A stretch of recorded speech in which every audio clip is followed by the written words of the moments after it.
Good afternoon. Welcome to the tea table. I am so happy you have joined me today. Oh my, yes, Thanksgiving was yesterday, and today is what Americans all around call Black Friday sales, right? Getting ready. Really, Christmas starts today. Well, do you see my backdrop? Where do you think I am? I have been on a big adventure. I am in Wisdom, Montana. There's the dog. See the dog in the background? That's Lily. And then Lily has another dog friend, the Pyrenees. They were on my tea talk a couple months ago when they visited us. And the other dog is Bobo. And they are Pyrenees dogs. I am in Wisdom, Montana. Yes. Do you see the snow? And all around me are mountains. And I'm up in the big hole. Yes, I'm up 6,000 feet.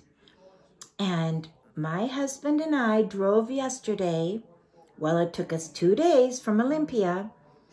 First night, we come over a big mountain past Snoqualmie, over the Cascade Range, and then we stayed in Coeur d'Alene, Idaho.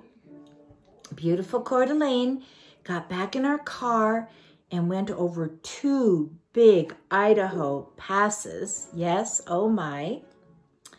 And then had to keep going because we had to get to daylight to Montana and go up 2 more passes up here to our son's and daughter-in-law's place where we and little baby having Thanksgiving. Yes. And we came for Thanksgiving and to participate in a christening of little baby. And that has just happened, and now she's sound asleep. So I thought I've got to do my tea talk. And behind me, you can see out every window are mountains here. We're on the prairie.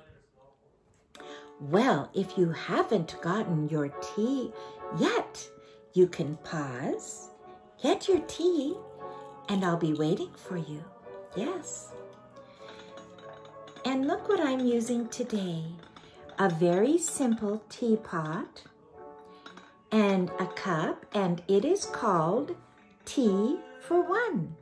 Yes, I have a tea for one at my house that I use almost every day for if I'm alone having tea in the afternoon. This is my daughter-in-law's, and she's so kind. She let me use it for the tea talk. I want to first show you the inside of this beautiful, it's Royal Albert, and it's the turquoise, and here's the saucer. And then, so we have that, and then we have the lovely little pot, and I'm going to pour out, yes. Oh, delicious. And I'm going to put the little pot down. What kind of tea are you having today? This is black, brisk British tea on the prairie. Oh my. That tastes so good. That is so delicious.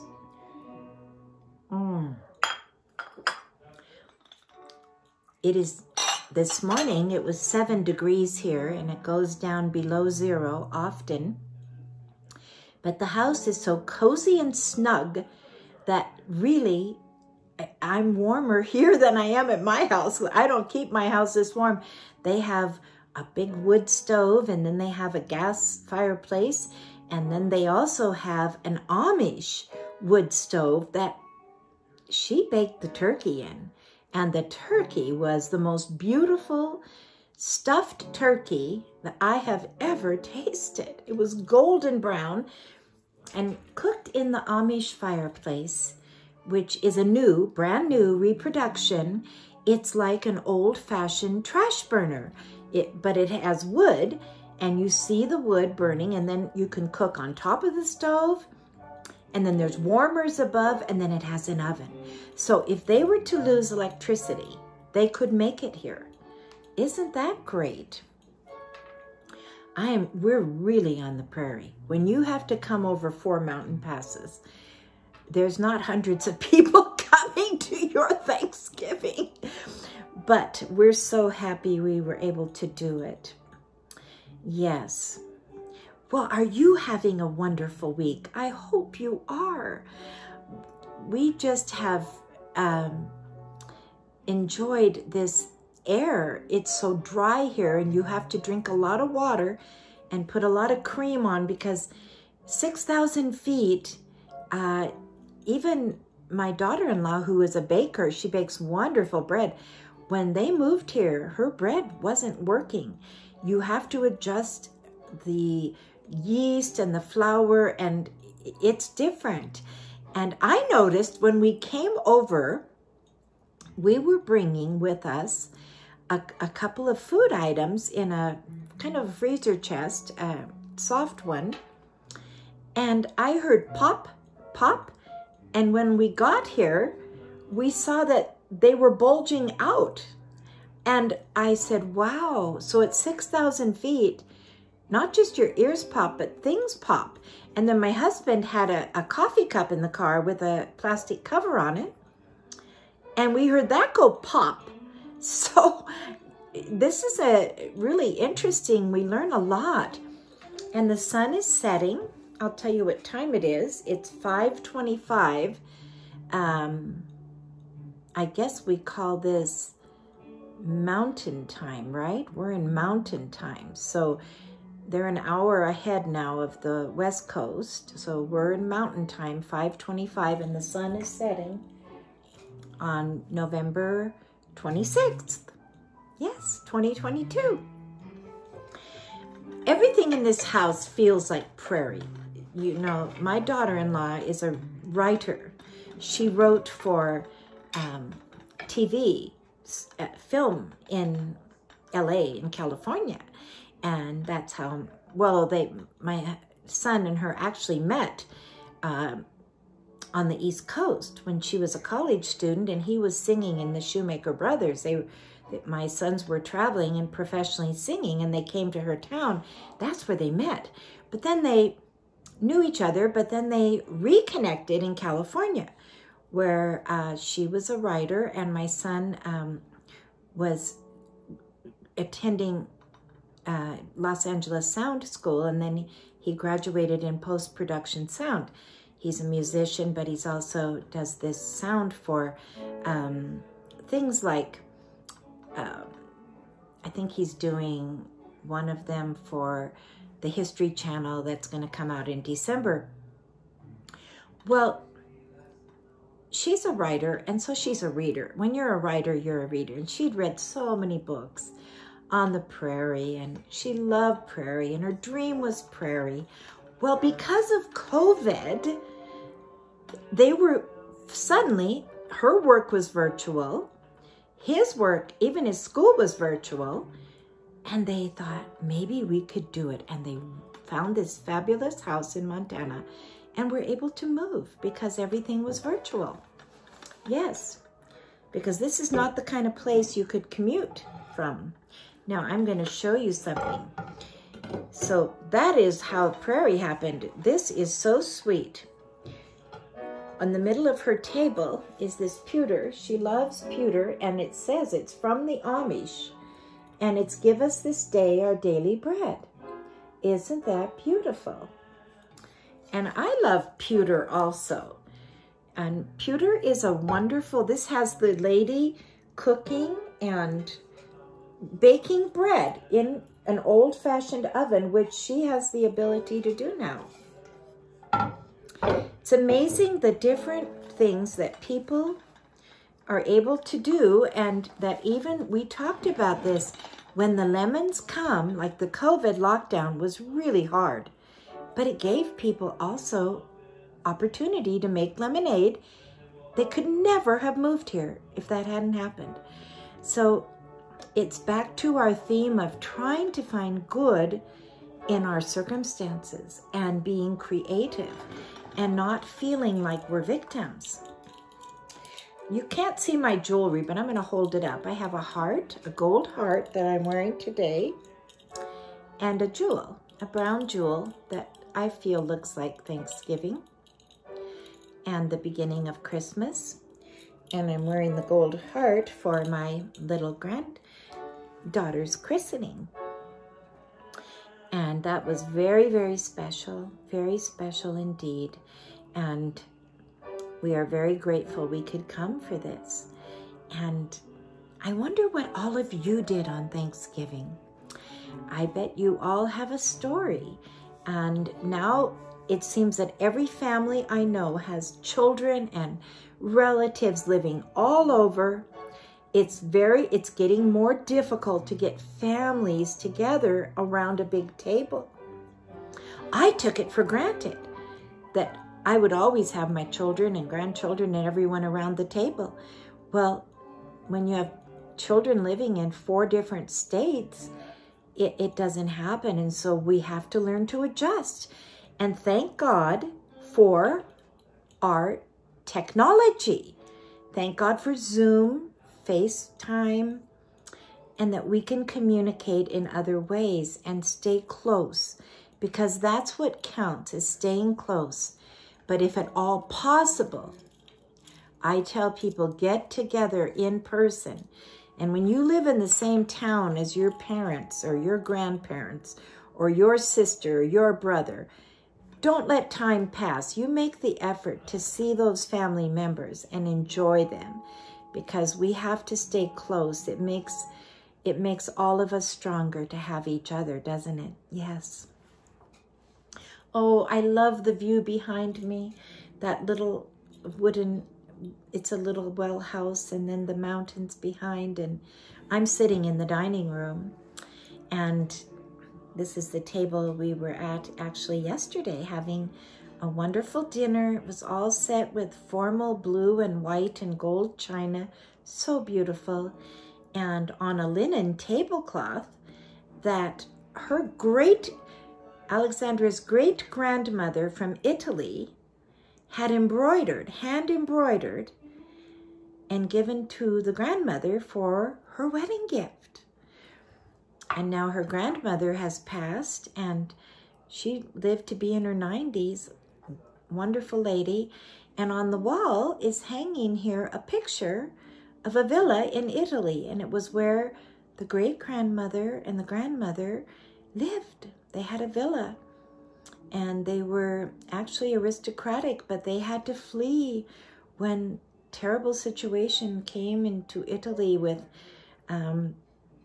Mussolini and all the change in the early part of this century. They fled and came to America.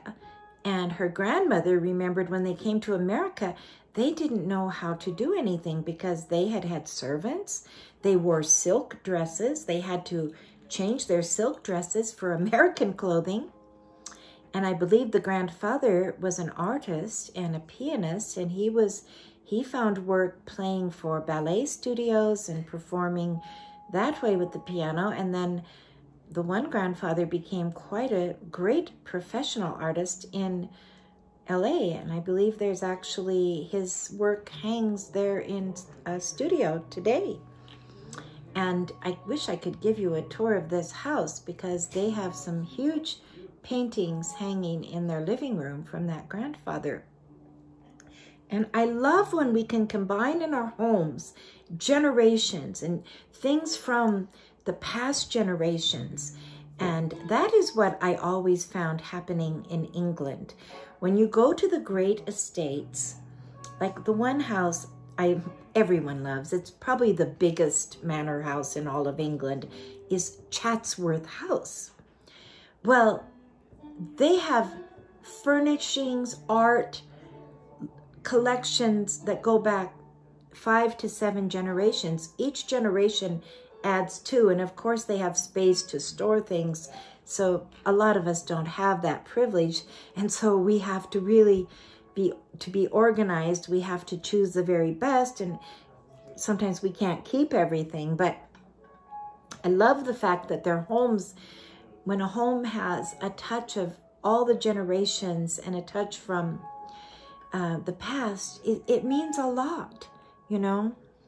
I found a picture of my grandmother who graduated from nursing school in Toronto in 1910. And she was a registered nurse. And in those days, that was a very big achievement. And there are about 10 nurses sitting. I'll have to bring it to the tea table. And she has the white hat and the outfit. And University of Toronto was one of the top nursing schools. And then later she worked in America and had my mother. And actually in Chicago she worked. But I love that painting, and I just feel we need to treasure whatever we have of the past, because, and when you are with people that are still alive and can tell you stories of the family, write them down, because it's so easy to lose. There are a few stories my mother told me, and I have a hazy memory, cannot quite remember the detail about it, and I wish I could. So for the young people, talk to your grandparents. Find out where, what, why, and how far back they can go, and how far back they remember, and what kind of photographs you can put in your collection to keep for your children and passing the baton. I think we're privileged people now with our cell phones and our technology. Even if you can't have the picture, you can take a picture of the picture, and it generally comes out beautifully, you know. And so I think having a nice formal sit-down dinner with whoever you can on Thanksgiving means so much. And having the traditional turkey and stuffing, and having all the generations together.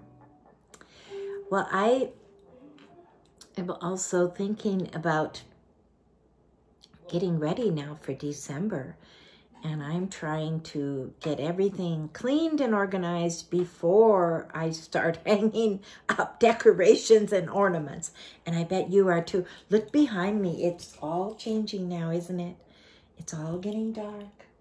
Oh, there is such beautiful. I woke up early and I saw out of my window through the curtains. This is unbelievable. The thin white shears, the sun rise, and it was pink and orange. There is so much sun up here.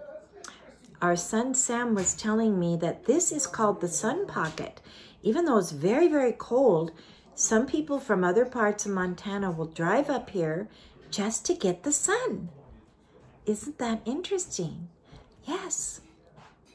And someday, if I can ever figure out how to move this camera around when I film, I'll come back here and show you that wonderful black Amish stove. Oh my, it really felt like old-fashioned Prairie Thanksgiving. Well, I'm going to encourage all of you to just have a good week. Don't get overwhelmed with the holidays. I think giving a very simple gift is better than anything in the world. It doesn't have, don't feel obligated to do huge things. Baking good cookies, giving some, I'm planning to bake homemade cookies. I feel that is such an important part. And there's about 2 kinds that I always make. But this year, I want to get the old recipe books out and make some of the cookies that my family and my Norwegian relatives made, and some of the German, the Lebkuchen. I want to make Lebkuchen. Now, I know that's not easy to make, but I'm going to try. I'll let you know. If it works, I'll bring it to the next tea table, because I'm planning to do that the first week in December. And I think it will be very fun. And the Lebkuchen is what it is. It's the gingerbread that they put, a quarter of it is ground up nuts, and then little pieces of fruit and raisin. It has about 10 spices combined, and then a glaze on top. Oh my goodness, it is the most delicious Christmas cookie there is. And I just thought that would be fun, and I'm going to try to keep my Christmas as simple as I can. Enjoy people, invite them in, and get my decorations up. And then I hear a background here, and I think there's a little noise going on here. I think there's some post-production sound work going on. Well, you are all so special to me, and if you have not subscribed, please subscribe, push the notification bell, push the like button, and push the share button. And I apologize, the last 2 weeks, my videos did not go up on YouTube, but I finally got them up there because they got mixed up with another channel that I have. So I learned by having one of you called me and said, is everything all right? I didn't see the Tea Talk. So thank you for communicating. And if you want to make comments below, I appreciate your comments so much. And I will share them on the Tea Talk next time, because give me some suggestions and ideas of what you think you are going to do this Christmas that maybe is something different that you haven't done before. And I'll tell you something I'm thinking about for a present, because I was thinking, I had a dear friend, I talked about her, Dawn Jarvis, and I dedicated one of my Tea Talks to her. She passed away a year ago, and she was quite a bit older than I am, but she was my mentor. She was a tremendous artist, a gifted writer, and a painter, and her house was like a glorious Merry Christmas every day. She had such incredible collections. And one of her contributions was she had designed for when a child is born a name plaque, and she's a calligraphist, so she did beautiful calligraphy work. And she would print the baby's name, and then the date of birth, and then the name meaning.